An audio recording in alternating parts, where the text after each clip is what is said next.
উল্লাস উদ্দীপনার মাঝেই পর্দা নামল রেড সি চলচ্চিত্র উৎসবের পঞ্চম আসরের। সৌদি আরবের জেদ্দায় উৎসবের প্রথম দিন থেকেই ছিল বৈশ্বিক তারকাদের আনাগোনা। হলিউডের পাশাপাশি বলিউড তারকারাও ধরে রেখেছিলেন নিজেদের আধিপত্য। উৎসবে আজীবন সম্মাননা পেয়েছেন বলিউড অভিনেত্রী রেখা। গোল্ডেন গ্লোব হরাইজন অ্যাওয়ার্ড পেয়েছেন বলিউডের তরুণ প্রজন্মের অভিনেত্রী আলিয়া ভাট। বিশ্বজুড়ে সৃজনশীল প্রতিভাকে স্বীকৃতি দেওয়ার লক্ষ্যে অভিনেত্রীর হাতে তুলে দেওয়া হয় এই পুরস্কার।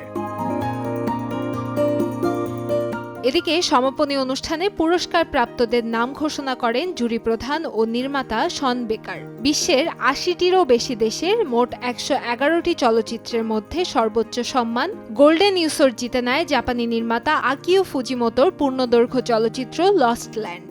রোহিঙ্গা ভাষায় নির্মিত এই চলচ্চিত্রটি নিপীড়িত এক জনগোষ্ঠীর কণ্ঠস্বরকে আন্তর্জাতিক স্বীকৃতির শিখরে পৌঁছে দেয়। পুরস্কারের অর্থমূল্য $১,০০,০০০, যা বাংলাদেশি মুদ্রায় প্রায় ১,২২,০০,০০০ টাকারও বেশি।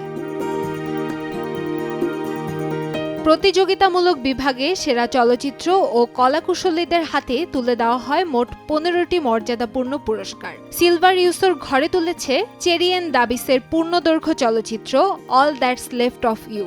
এছাড়াও সেরা অভিনেতা জর্জ খাব্বাজ, সেরা অভিনেত্রী সিও সুবিন, সেরা পরিচালকের পুরস্কার জেতেন আমির খফের এলদিন। উৎসবের আরব স্পেকটাকুলার বিভাগের বিশেষ প্রশংসা কুড়িয়েছে ফিলিস্তিনি নির্মাতা অ্যানেমারি জাসিরের প্যালেস্টাইন 36 এবং সৌদি নির্মাতা হাইফা আল মনসুরের আনআইডেন্টিফাইড।